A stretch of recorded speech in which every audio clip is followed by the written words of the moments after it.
Hey guys, what is up? It is No Help and welcome back to another video today. So we've been really spoiled this week with quality of life improvements, and today's is farming and Autocast quality of life improvements. So let's hop right into it.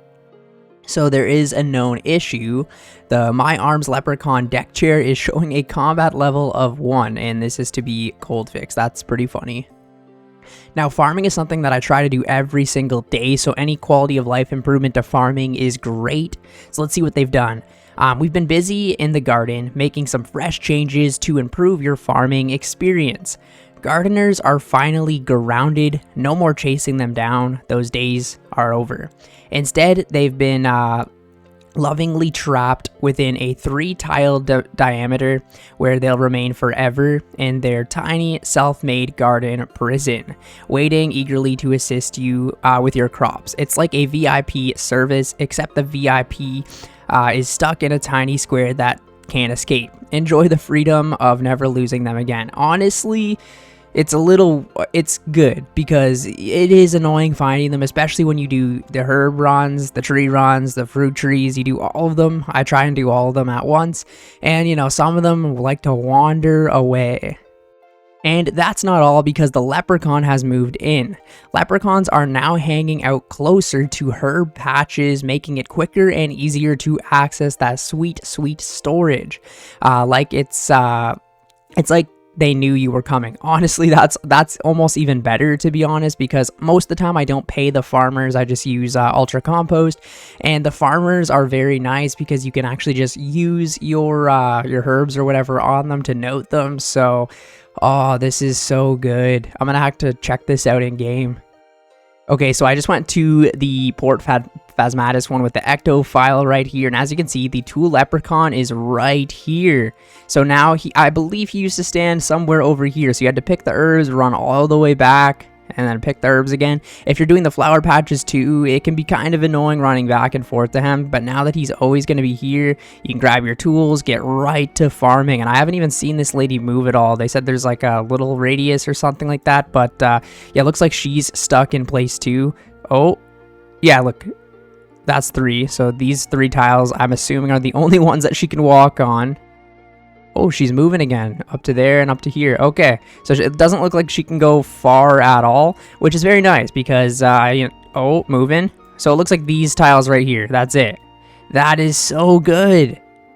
Now, the Hunting Guild is another sort of farming patch where the leprechaun would be extremely far away. I believe he was up in this corner before, so he should be somewhat close to the herb patch now, which, oh my god, this is actually such a good quality of life update. Just, it's these little things that actually add up to be so much. Him being here instead of all the way over here. And again, it looks like this lady probably won't move too far either, which is great. And she's where we're she's like in the farming patches where you would actually pay her, either for the, you know, the flour or the allotment. So yeah, they're just put in way better places. Nice. So finally, planting and watering just got lazy proofed. You can now use a tree seed on a plant pot and keep planting more similar seeds until you either run out of pots or seeds. No more intense clicking. Also, watering your potted seeds will automatically continue as long as you've got water and unwatered pots of the same type. That was a very click intensive process. I started to just use the humidify spell myself. Okay, so up next on the list, we have Autocast mishaps. So ever been drained by that pesky bat in the Inferno, gone to heal up with a blood barrage, or landed straight onto the loving embrace of the Jad thing's melee, sending you straight back to square one, or maybe you brewed down in the TOB, Kodai raised high only to majestically bonk the aggro crab at Nilo instead of landing that crucial freeze. Well, suffer no more, because Autocast just got smarter. So your Autocast will now stick around even if you don't have the level or runes to cast a spell. Once you regain the requirements, it'll automatically resume casting, because nothing's worse than panic switching to your staff only to find you're set to whack instead of zap. Okay, yeah, it's one of those things, you sip a couple brews, your magic level goes down or whatever. I can definitely see this being frustrating. So select any spell to autocast, even if you lack the level or runes. Autocast won't be cleared if you temporarily can't cast the spell. Ran out of the runes or got drained, your selected spell will be grayed out until you meet the requirements. Again, definitely I can see why this could be handy. So, however, some things haven't changed. Autocast is still cleared when swapping weapons in the wilderness. I was actually just thinking, will this affect PvP? You still can't cast spells you don't meet the requirements for. It just won't wipe your selection anymore. Autocast is still cleared when using the spellbook swap spell. That's nice to know. And what's in it for you? So level 3 accounts can now avoid gaining combat XP by keeping autocast set without accidentally smacking something. Yeah, for pures especially, right? You know, you want to train your magic up and then you run out of runes or whatever, and then you just smack the thing. Oh, it's set on defense, good luck. So no more misclicking in high stake fights. Your spell will be ready when you are. So go forth, cast with confidence, and never fear that accidental staff bonk again. This is good, especially for certain accounts. For me, it's not the biggest deal or anything like that, but I don't do like high-end PVM like the Inferno or TOB, you know what I mean? And I'm not a big PKer myself, so yeah, this is a good update overall for those that need it. Okay, so we've got the Castle Wars tweaks, so the plaudits update. So last week we introduced plaudits to Castle Wars reward shop as a way to offer meaningful rewards for participation. While the goal was to support players who genuinely enjoyed the minigame, we quickly saw the unintended consequences. A strike in AFK behavior, with some players prioritizing rewards over real gameplay. Never saw that coming. We heard your concerns loud and clear and temporarily disabled the crates for, I guess, the plaudits, right? So this week we're reintroducing them, but with important changes aimed at preserving the integrity of Castle Wars while still offering fair rewards. So what's changed? The revised crates now include some untradeable items that can only be used within Castle Wars matches. This includes the Castle Wars arrows and bolts, which have a strength of dragon arrows and dragon bolts, making them powerful tools for the minigame. But they can't be traded or used outside of Castle Wars, meaning they won't impact the wider game economy. Meanwhile, the rest of the crates, contents like blighted supplies and food, remain usable and tradable, but were removed high concern items like runes and GP, which were previously enabling the crates to serve as a profitable AFK moneymaker. These changes are intended to make the crates a lot less attractive for passive farming and a lot more relevant for active Castle Wars players.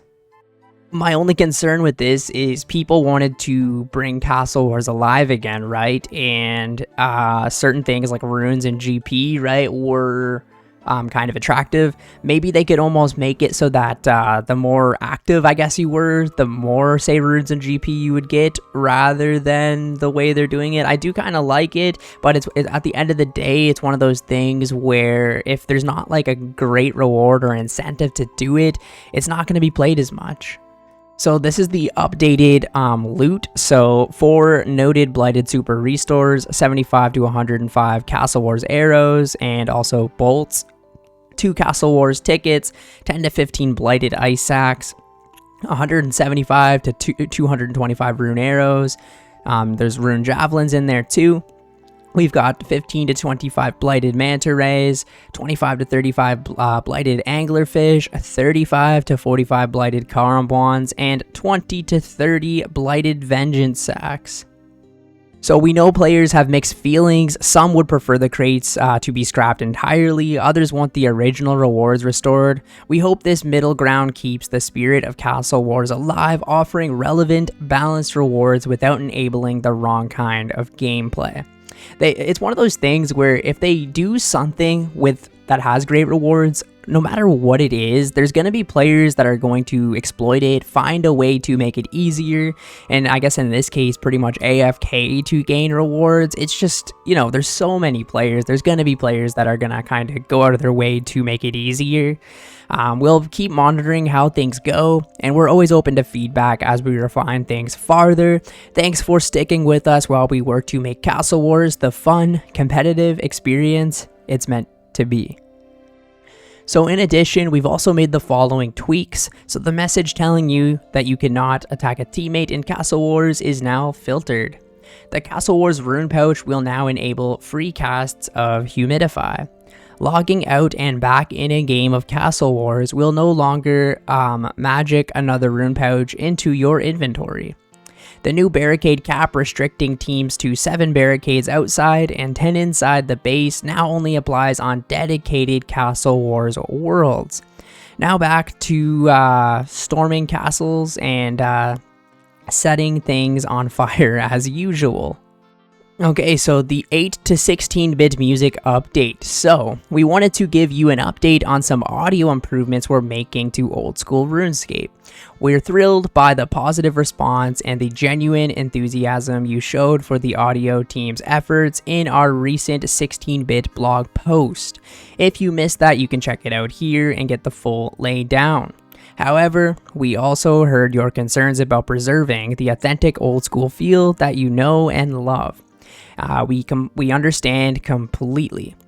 So rest assured, maintaining the classic old school RuneScape vibe is our absolute priority. We're not looking to reinvent the wheel, but rather to polish it, ensuring your auditory experience keeps pace with the game's evolution.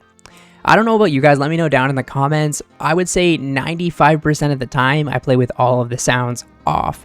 The only time I ever turn sounds on is if I really just want to be nostalgic again. Sometimes I turn like the actual in-game sounds on if I'm like AFKing too hard, but 95% of the time I have all music turned off. So just kind of want to know what you guys are doing that as well. So today we want to dive a little deeper into the musical side of this upgrade, specifically addressing the transition from 8-bit to 16-bit music. So recently we've been working on a transformation of our music tracks from 8-bit to a more versatile 16-bit format. You might also have noticed a very suitable layer of white noise in some of the music tracks, which this update should smooth out. So what to expect? In most cases, the change will be minimal or not even noticeable. The old school feel of music you love will remain unchanged. We're rolling out this update for music tracks first. We're holding off on sound effects for the time being, as we want to farther refine and improve those before any updates are made. So why the change in the first place? So this is about gentle refinement, not a dramatical overhaul. The 16-bit format allows for a cleaner, more versatile old-school RuneScape sound. This in turn will help us maintain audio quality and lay the important groundwork for any future audio improvements. So go ahead and take a listen and let us know what you think. Okay, I don't even know if I'll be able to tell the difference myself, but let's just hop right into this. So this is Sea Shanty 2.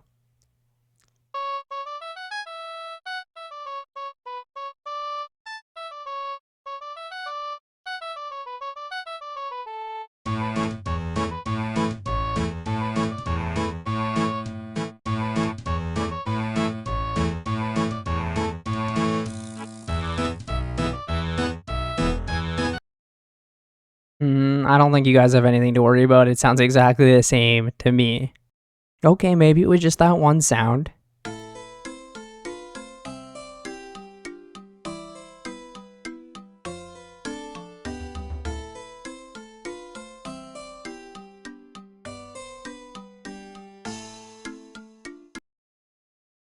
And the last one here, a rose.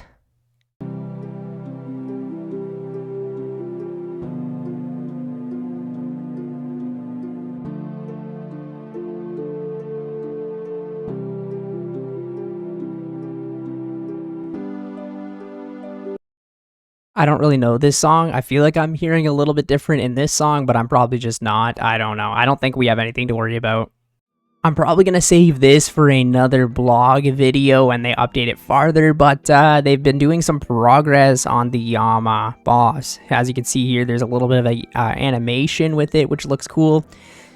And the armor's been more refined, and it looks incredible, man, especially with like the scythe. You've got the fire cape on, the new whatever that necklace is called, the one that costs like 100 mil. We got the white version of the armor too. I think I'm definitely more of a fan of the red one, but does look nice for sure. This is going to be some progress on the Chasm of Fire activities. Take a look, and it looks like these people are just like mining these red ores. Cool, cool, cool. Untrimmed mining cape, by the way. And yeah, Jagex is holding some egg competition. If you care, it looks like there's some prizes too. And there is a Starforge system, which looks crazy cool. As you can see at the start of the PC case here, it's the doors for entering old school. There's a guy with an infernal cape on this side. This PC looks very, very nice. God, that'd be nice to get one day for sure. Well, overall, some pretty nice quality of life updates today. I'm really mostly excited for the farming one because I try and do farm runs at least 5-6 times a week. So yeah, this is going to benefit something that I do every single day and just make it a little bit easier, save a couple minutes here and there for sure. But yeah, let me know down in the comments below what your favorite quality of life update was. If you play Castle Wars, if you made a lot of money with that AFK thing, I'd like to know as well. That's pretty funny. But yeah, I will catch you guys in the next video. See ya later.